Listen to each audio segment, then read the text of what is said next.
We know the final score. We know the outcome. Tennessee really handed it to NC State, but which players performed well according to the grade book? Pass blocking grade, coverage grades, plus let's take a look at the collective stats through 2 games. All that and more. It's your Wednesday Locked On Vols.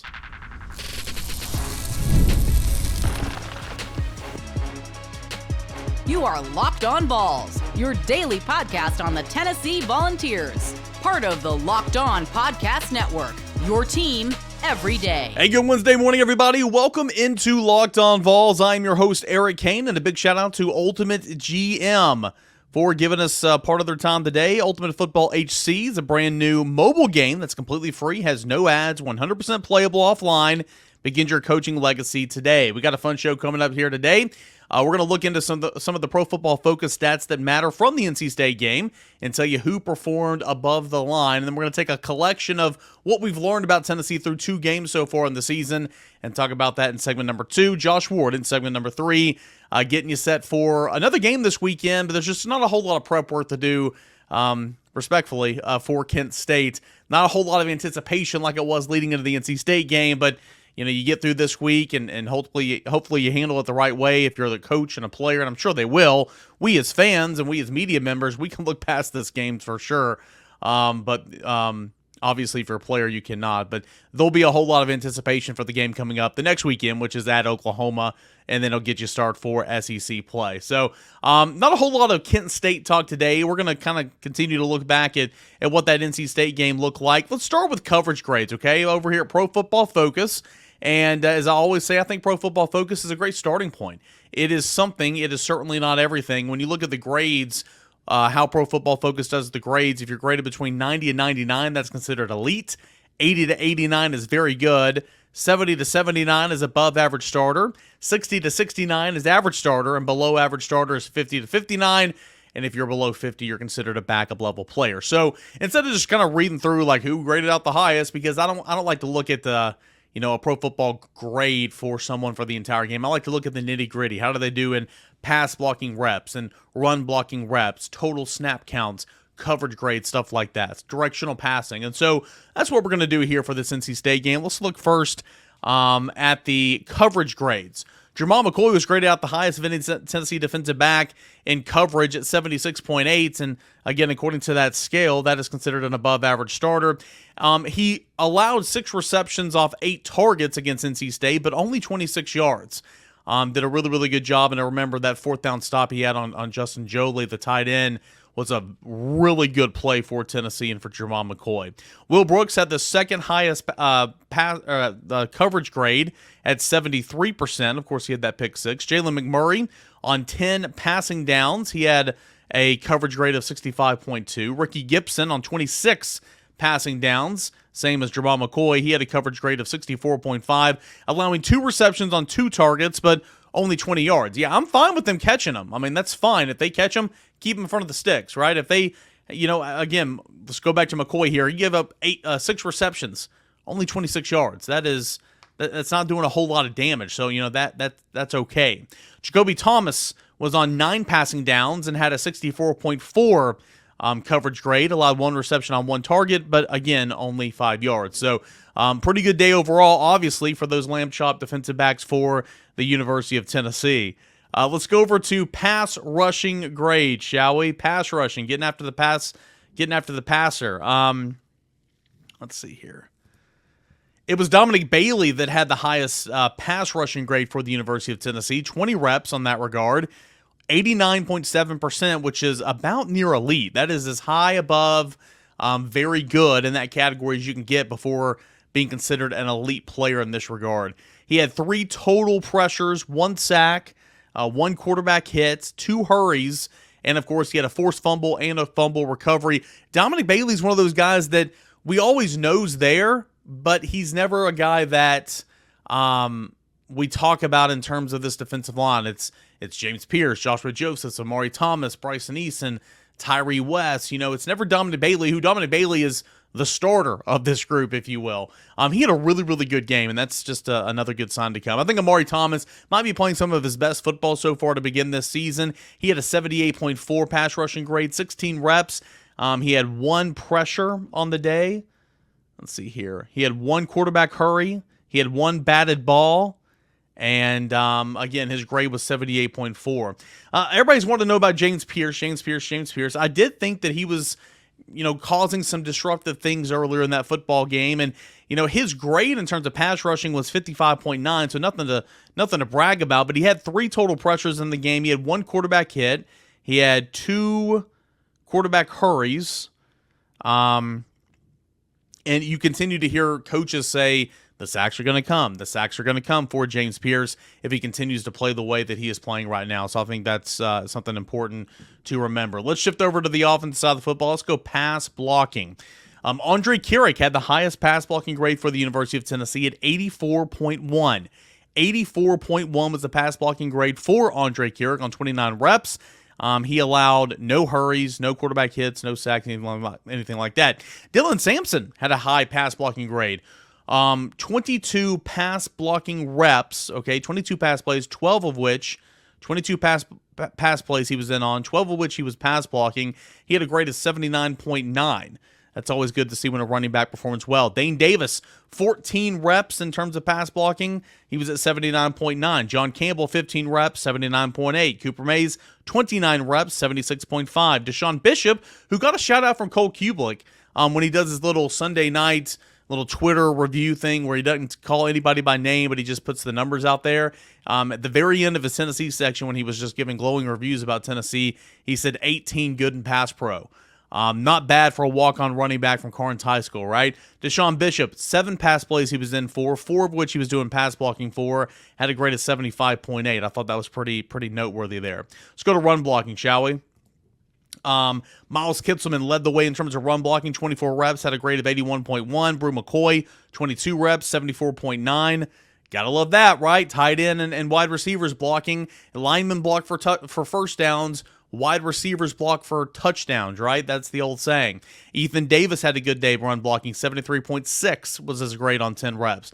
Lance Hurd, 34 reps, 68.7. Andre Keurig, who had a really solid day, 34 reps, 66% was his grade in terms of run blocking. Javonte Spraggins, 30 reps, 62.0 was his grade. Cooper Mays, 34 reps, 61.1 was his grade. So overall, a pretty solid day for Tennessee on the ground. John Campbell didn't have a great day run blocking.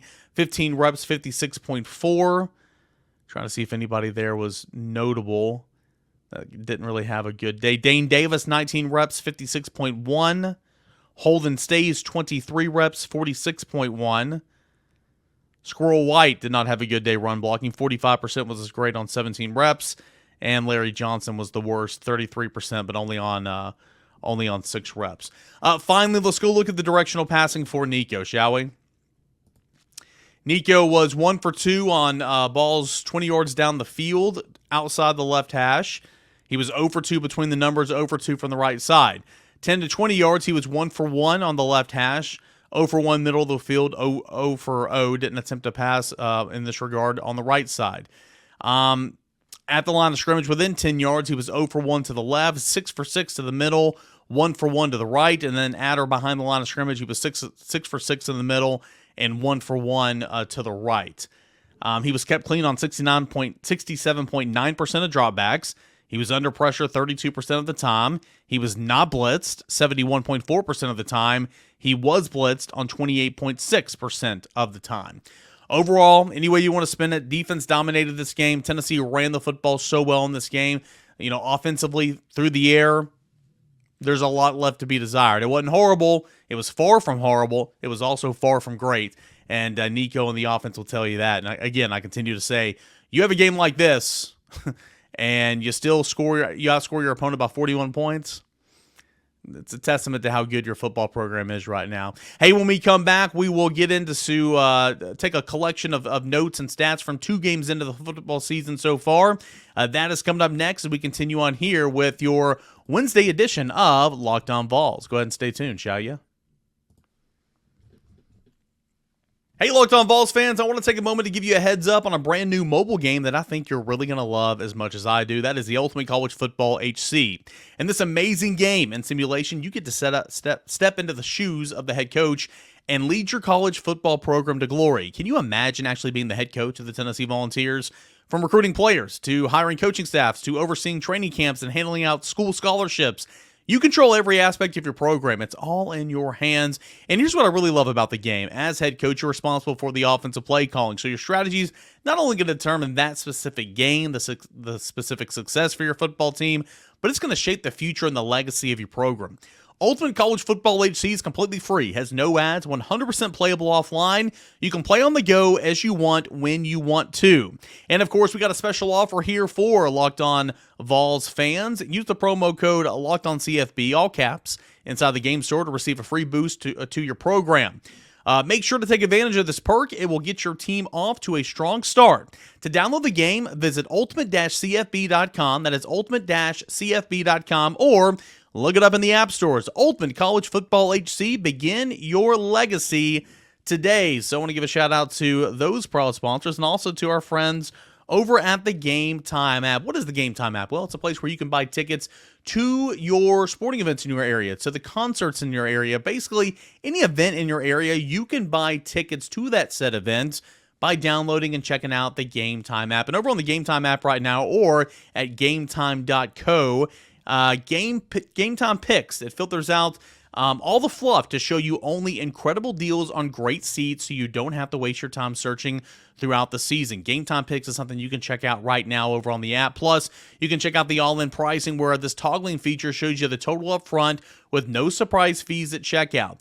Your views from your seat, a panoramic view from your seat in the app before you buy, the lowest price guarantee where Game Time will credit you 110% of the difference if you find a cheaper ticket somewhere else in that same section. Plus, they've got the most flexible customer service policy in the ticketing industry. Download the Game Time app today, create an account, put in the promo code LOCKEDONCollege. You're going to get $20 off your first purchase. Terms apply. Again, create that account, put in the promo code LOCKEDONCollege for $20 off. Download Game Time today. Last minute tickets, lowest price, guaranteed. Hey, welcome back to your Wednesday edition of Locked On Vols. I'm your host, Eric Cain. Really do appreciate you guys for being here and making Locked On Vols a part of your morning routine. We're going to go look at Tennessee stats and Tennessee's notes through 2 games so far of the 2024 campaign. And again, when we're talking Pro Football Focus, that grading scale, elite is 90 to 99. Very good is 80 to 89. Above average starter is 70 to 79. Average starter is 60 to 69. Below average starter is 50 to 59. And less than 50 is considered a backup level player. So we'll go ahead and dive into some of the stuff here in terms of 2 games. Defensively, Omari Thomas leading the way for Tennessee with an overall grade through 2 games of 89.9, which is right next to elite. Tyree West at 88%. And in 2 games, Omari Thomas has played 38 snaps. Tyree West has played 28 snaps. Not bad. Omar Norman Lott, 78%, 28 snaps. Jermod McCoy, 70 snaps, 78.4%. Jeremiah Thielander at linebacker, 50 snaps, 75.5%. Not bad whatsoever. Look at coverage grades so far throughout the season. Jermod McCoy has a coverage grade of 79.2. He has allowed 8 receptions off 11 targets for 39 yards. And again, Tennessee defense has not allowed a touchdown so far in 2024, a streak that I think might very well live into this Saturday as well against the Golden Flames of Kent State. Jacoby Thomas has a 75% grade in terms of coverage. 1 reception off 2 targets so far this year. Will Brooks has a 68.6% grade. He's only given up 1 reception off 1 target. Ricky Gibson, they haven't targeted much so far through 2 games. He's been targeted twice, given up 2 receptions, but again, only 20 yards, and both of those came against NC State. I guess I should remember here he didn't play that UTC game, the season opener. Yeah, I mean, Tennessee so far, so good, right? Let's look at the overall, let's look at Nico real quick in terms of the, let's look at pass blocking. Who's got the best pass blocking grade through 2 games? Dane Davis technically has the best pass blocking grade for Tennessee's players that, actually, Jackson Lampley has the best pass blocking grade for any Tennessee offensive lineman. 28 reps, 82.9%. Dane Davis on 29 reps, 82%. Cooper Mays on 63 reps, 81%. Andre Keurig on 55 reps, 78.2%. Javonte Spraggins on 56 reps, 76.5%. So not bad so far in terms of the pass blocking grades. Let's look at run blocking so far through 2 games. Miles Kitselman leads the way in terms of the best run blocker for Tennessee. On 37 reps, he's got an 80%. Andre Keurig at 51 reps, 71%. Cooper Mays, 54 reps, 69%. Javonte Spraggins, 46 reps, 66%. Lance Hurd, 51 reps, 65.8%. So not bad whatsoever there. Let's go look at the Tennessee stats so far in 2024. Through 2 games, Tennessee obviously is 2-0 and has gotten off to some pretty good starts. Nico Iamaleava, not bad whatsoever, 38 for 51. He's got 525 yards passing, 5 touchdowns, 2 interceptions. He has a quarterback efficiency rating of 185.5. He's averaging 262.5 through the air, and really, he's only played like let's see here, 2, 3. He's played 7 quarters. No, he's played 6 quarters. He's played a total, let's say 2. He's played 5 quarters. He's played 5 of a possible 8 quarters. Math, right? He's played 5 of a possible 8 quarters so far of the season, really, because he didn't play much in the fourth quarter the other night and didn't play at all in the second half against UTC. So not bad there. Chris Brazzell feels like he's been super quiet, but he actually leads Tennessee in receptions with 8 on the year, 77 yards. But look at this. Through 2 games, look at the spreading the wealth, right? Chris Brazzell, 8 receptions. Brew McCoy, 7 receptions. Dylan Sampson, 6 receptions, 5 of which have been Utah passes. Squirrel White, 4 receptions. Ethan Davis, 4 receptions. Dante Thornton, 3 receptions. Holden Stays, 3 receptions. Caleb Webb, 3 receptions. Miles Kitselman, 3 receptions. Chaz Nimrod, 1 reception. Nico's doing a really good job of spreading the wealth, and that's why I think Tennessee's receiving game is just so good. Dylan Sampson off to a fantastic start on the year on the ground. 256 on the ground, 5 touchdowns. Deshaun Bishop, 102 yards on the ground. He's got a touchdown. Nico also has 71 yards on the ground, and he has a rushing touchdown. So Tennessee's doing a good job there. Tennessee's averaging 370 yards. Excuse me. Tennessee is averaging 589 yards of total offense per game. They're averaging 312 yards through the air, 276 yards on the ground. It's not bad. And so far, Tennessee has been 16 of 29 on third down conversions and 2 of 2 on fourth down conversions. In the red zone, I don't have that here. Why don't I have red zone numbers here? That's infuriating. I'll have to come back and check the red zone numbers here in a moment. But I thought this was interesting here before we shift gears and get Josh Ward on. I went to the SEC website and I wanted to see SEC leaderboard essentially, right? Well, rushing through 2 games, Dylan Sampson is leading the way in terms of rushing yards for the SEC. He has 256 yards on the ground. You've got Jackson from Arkansas that is right behind him at 250 yards.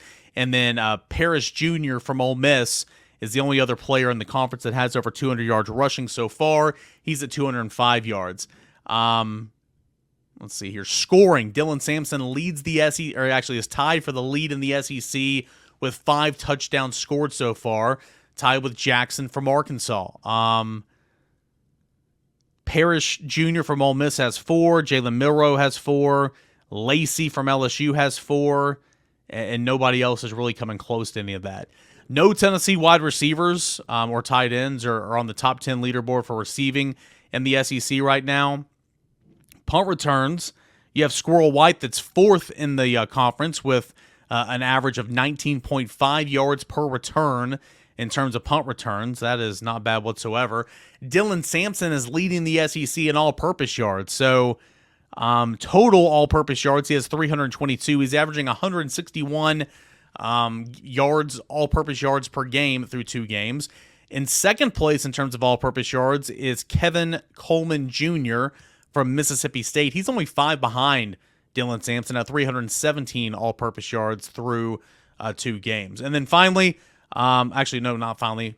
We'll get to Nico here in a moment. But Max Gilbert, how about this? In 2 games, Max Gilbert has missed only 1 field goal. He's 5 for 6. He's made the most field goals of any field goal kicker in the SEC with 5. There's 1, 2, 3, 4 players who are tied for 4. But Max Gilbert leads the way with 5 made field goals so far. His long, of course, That is inaccurate because it says it's 87 yards. That is 100% inaccurate. There's a guy that apparently has made a 99-yard field goal from Vanderbilt. That's inaccurate right there on the SEC website. Let's end here with Nico. Nico is right now fourth in the SEC in passing with 525 yards. Again, not bad whatsoever. Not bad whatsoever through 2 games. Garrett Nussmeier is ahead of him. Taylon Green is in second. Jackson Dart is leading the SEC so far. Carson Beck is behind Nico in fifth. Blake Shapen of Mississippi State's in sixth. Quinn Ewers is seventh. Peyton Thorne is eighth. DJ Lagway, after 1 game, is in ninth. And Brady Cook is in 10th. So kind of want to do a little bit of a stat roundup here on a on a Wednesday, as some of you guys expressed some interest in kind of looking at a bigger body of work throughout the season a couple of times. So hope you guys enjoyed it. I know it was a lot of numbers right there I threw at you, but nonetheless, that's kind of where Tennessee is looking like so far in the 2024 season. Hey, when we come back, we'll get into Josh Ward, little Ward Wednesday conversation. That's coming up next as we continue on here with a Wednesday edition of Locked On Vols. Stay tuned. You've heard us talk about it a lot. FanDuel is America's #1 sportsbook. We all have something a little bit different for you right now. Now through September 22nd, all FanDuel customers can bet $5 and get a 3-week free trial of NFL Sunday Ticket from YouTube and YouTube TV. Then with a YouTube TV base plan, you'll be able to watch every regular season Sunday afternoon out-of-market game. All you need is a Google account and a current form of payment. You can cancel this anytime as well. Plus, that's on Sundays. On Saturdays with college football, like let's take this weekend, for example. It is the Volunteers against the Golden Flames. Tennessee is a 47.5-point favorite. You take Tennessee in a heartbeat. Tennessee will win this game by as much as Tennessee wants to win it by, and I think it's going to be more than this spread, which is a large number at 47.5. Take the over at 62.5 as well. Take the over at 62.5 for sure, but take Tennessee to cover that 47.5, all on America's #1 sportsbook. Visit FanDuel.com to look up odds to include in your daily plays as well. But take advantage of this YouTube TV deal with NFL Sunday Ticket. All that and more is over at FanDuel.com. It is America's #1 sportsbook. Okay, and finally, a lot of you guys have been asking about that sign over my left shoulder. It is from Team Ticker. Team Ticker's one-of-a-kind sports signs for college football fans and basketball fans as well. It's a 1.5 by 2 foot wall design featuring the Power T logo that's got a cool retro-looking LED display. The display is updated daily with fresh content such as the countdown to the next game, the weather, schedule, standings, stats, and news. It is super fun. It's a great way to stay connected with Tennessee sports fans as well. It's a combination of a design and a function that gives you entertaining ways, creative ways to display your team pride with providing a unique connection to your favorite team. Whether it's football, men's and women's basketball, baseball, soccer, softball, Team Ticker has got you covered. Never miss a game as the high-tech retro display provides a countdown to the next big game as well for daily updates, the latest on your team stats, schedules, and more. You want this in your man cave. You want this in your office, just like I'm going to have it in my studio in my new house. Each sign is officially licensed, meaning high-quality standards, and is assembled by hand in the U.S. Team Ticker is a one-of-a-kind sports sign. Go to teamticker.com. Use the promo code LOCKEDON to receive $50 off your team ticket purchase. Again, that is a one-of-a-kind sports sign. If you can get it at teamticker.com, use the promo code LOCKEDON to receive $50 off your team ticker purchase. Be in style, supporting your team over at teamticker.com. Josh Ward, a lot to like from last Saturday in Charlotte, Bank of America Stadium. Tennessee absolutely demolishes NC State 51-10. Kind of that final day of talking NC State. Granted, there's not a whole lot to look forward to Kent State, to be completely frank, but overall, going back to Saturday nights, big takeaways from that football game from where you were sitting. Well, the conversation to me has to start with the play up front on defense, which has been well covered at this point, but I don't think they can get too much attention for how well they played. And the way that NC State came out, just trying to get some quick looks and move the chains as best they could. It was successful for a little bit of time. And then Omar Norman-Lott says, no more. And Tennessee kept hitting hard. Keenan Peely's going to lay a hit on you. And it was pretty clear to me which team was superior up front and across the board superior athletically. And credit to NC State for trying to hang in there as long as it could, but it was going to break open at some point. And that happened when Will Brooks took that interception back for a touchdown. When that happened, the game was over. It was just a matter of how much Tennessee would be able to beat NC State by after that happened.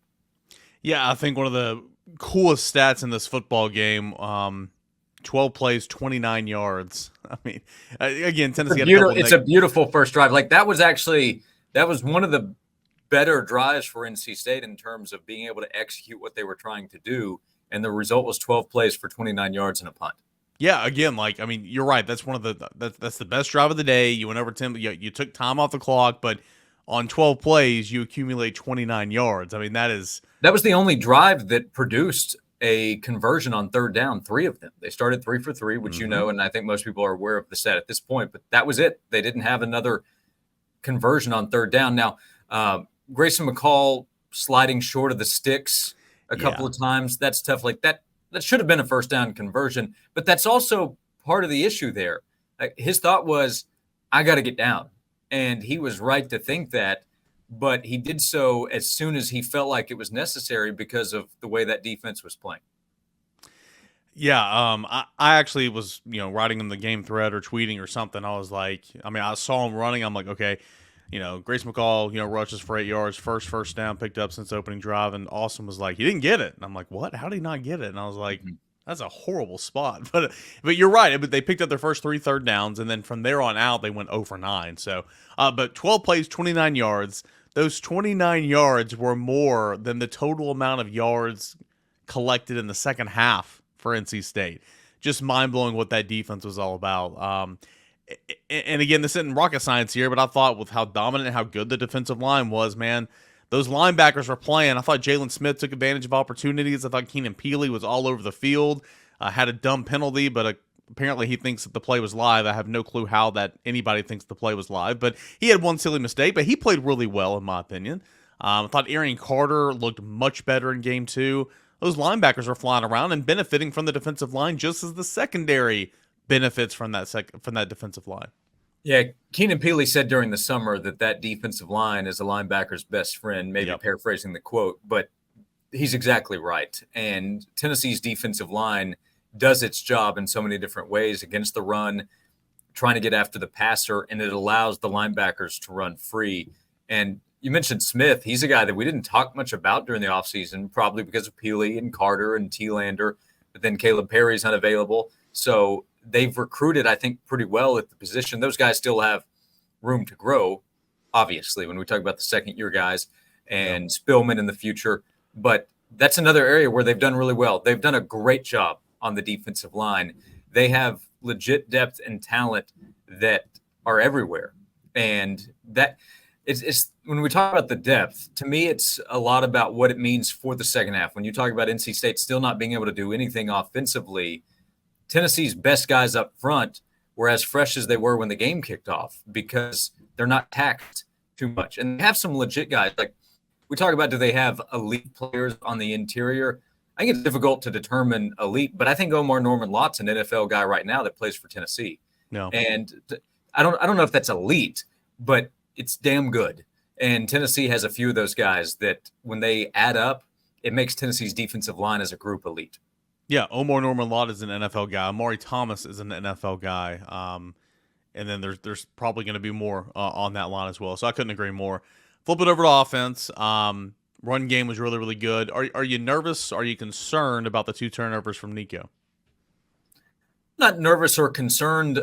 I do think that it's a reminder that he's not going to be perfect, and this offense isn't perfect. And there are still questions about the offensive line's ability to protect well enough consistently against high-end defenses. So we'll see in Norman the week after the Saturday what happens against Oklahoma's defense, because they'll have, I'm sure, a pretty good plan of what to do against Tennessee. But Tennessee also is able to counter what the opposing defense is able to do. I thought that 3rd and 14 play on the opening touchdown drive was beautiful in terms of what they adjusted to and the way they executed it. And Dylan Sampson is off to as good of a start as I think we could have expected him to. And it's why we spent so much time during the offseason talking about his importance in this offense and keeping him healthy all season long. But your question is about Nico. He responded how I expected after that first interception. He's able to look at it and say, what did I do? What did I see? Why did I make that mistake? He'll make another mistake. He hasn't thrown his last interception this season, I'm sure. They also want him to be aggressive. Nico is, I don't mean this literally, but he's almost too confident and too physical out there. Like there are times where I'm thinking, pull back, because of how important he is. But that's his mindset. His teammates believe in him. They know what he's about. They know the work that he puts in. They know how he's going to respond when he makes his own mistakes. And he and the players are going to have each other's backs, a phrase that we kind of make fun of on Josh and Swain, but it is real in this case with Tennessee's offense, and I think Tennessee's roster. Yeah, on that first series offensively for Tennessee, whenever Nico got hit out of bounds or whatever, and everybody thought John Campbell and Javonte Spraggins were going to his aid, I think they would have if they saw it. They were just literally had a guy. It was like I think those were two separate situations. It was like the blind side. That defensive lineman was on skates, and they were just driving him out of bounds, and they had no clue what was going on. But to everybody who said that's defense, if John Campbell saw that, John Campbell would have went over there and got a flag. So, John Campbell would have stopped and gone back and hit somebody else. He was going to hit somebody out of bounds if given the opportunity. So the two things just didn't have anything to do with each other. They just that was a coincidence of the time that they occurred. I mean, we're early in Nico's career, and hadn't even played against an SEC team yet. I recognize that, but like one of the things that I hadn't seen yet, and this isn't a knock on him or anything, but I hadn't seen, and I'm not saying he's not competitive. I'm just saying I haven't seen that fire maybe. Mm-hmm. And there was that bad snap or whatever it was, and he took off running, and somebody gave a shove after play or something. He shoved him right back, and I'm like, okay, there it is. I've seen that. I know.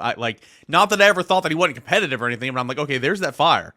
I've seen that in Hendon Hooker before against Florida at home in 22. I'm like, I like that, and that's kind of a side that we haven't seen from Nico yet. I don't know, from a football junkie, that was kind of neat to see, I guess. Yeah, I love to see that. He hasn't had much of an opportunity or reason to do it. The way that things went in the Iowa game, and then it's Chattanooga. He's not doing that, and then the other games last year was mop-up time when he was playing. So the NC State game, as big of a blowout as it was, and in the end a 41-point game, in the middle part of that game, it was still something. And that's when the juices were flowing, and you saw it from Nico. So most often we're going to see the calm, cool, collected Nico. He can be fiery and still be controlled in terms of what he's trying to do, but he's not going to be pushed around. In some cases, he might do some pushing. I would still say let your linemen do that, but they'll love that he has that in him. I'm sure they've seen it behind the scenes, and now the nation has seen it a little bit too. Yeah, some are saying that he's got that dog in him. The challenges this week, challenges for playing a team like Kent State, which I know you're a big-time nerd. Respect. So am I. ESPN Football Power Index. I take the compliment. Yeah, absolutely. Yeah, pocket protectors and all. This is the worst football team in America at this level, according to the FBI. Projected to go, 1 or 2-10, essentially, if you round up. Their rating is like minus 24 or something. This is a horrible football team. Has not beaten an FBS opponent since 2022. The challenges, I feel like, this week, not in getting the win, but staying focused. Mm-hmm. Challenges for coaches on how to go about this game plan. How long do you play Nico? How long do you play some of those starters? It's going to be a cakewalk in terms of the final score, but it's one of those weeks where it's like, okay, Oklahoma's coming. Everybody's focused on Oklahoma, but you got to get through Saturday first. Yeah, you want to get out of here healthy, but that's not as simple as just playing time. Like how long guys go and then get them out of the game to avoid injury. Guys that are out there playing, your starters, when you go out there in the first half, they need to be dialed in. They need to be focused. They need to be playing all out, because if they don't, that's when injuries can occur if you lose some of that focus. I think Tennessee fans probably have fear of like the Akron game from a couple of years ago when Cedric Tillman went out with an injury in that game. So you don't want to see anything like that happen where you're not executing exactly the right way and it leads to a freak injury that comes out of that. So they're not going to have any difficulty beating Kent State by a lot of points. This just won't be a competitive football game realistically over 4 quarters, probably a quarter or two. But play a lot of guys, just like we talked about in the Chattanooga game, and they should be able to do that. We'll see what the weather is like on Saturday. That might affect what Tennessee's coaches want to do with the players and what they're calling. But get some work this week, get some rest for a few guys, and get ready for Oklahoma, because as difficult of a time as Oklahoma had in its week 2 game against Houston, that is going to be a massive game. It's going to have a huge atmosphere around it. It's the first SEC game for Oklahoma. Everybody knows the storylines that will go into that game, and they're going to hit hard in that game. So, picking Tennessee to beat Oklahoma, I think the Vols will probably go to Norman and win, but it won't be as easy as showing up to beat NC State this past weekend. So get ready. Use this week to prepare for Oklahoma and the start of an SEC slate, because this team can accomplish some special things this season. He is Josh Ward, co-host of Josh and Swain on 99.1 The Sports Animal, noon to 3 every single weekday. And you and Swain also have the newsletter every Friday morning at 8:30, right? Yep, every Friday. It's free, goes out once a week, just trying to cover some of the big topics we hit on the show. I linked to an interview that Tony Vitello did with a friend of mine last week, and I said, hey, I put this in the Sports Nugget section. He's like, oh, how do I sign up for the newsletter? He checks out the show, didn't know about it. So would love for anybody that hasn't heard about it or hasn't subscribed, please do so, joshandswain.com, or the link that Eric provides you. As always, we do Award Wednesday right here on Locked On Vols. Josh, thanks so much, man. Thanks, Eric. All right, that will do it here for this edition of Locked On Vols. Appreciate you guys for being here, making Locked On Vols your first listen, your first watch each and every single day. We got a lot to get into. We'll look at Kent State a little bit, and we'll talk about what we want to accomplish in terms of playing time, starters, reps, keys, all that type of stuff as the week goes on, getting you ready for the Kent State Golden Flashes and your University of Tennessee Volunteers at Neyland Stadium on Saturday at 7:45, because we have to wait around for that game all day long. But we'll come back. We got plenty more Locked On Vols this week. Appreciate you guys, you everydayers. This is Locked On Vols.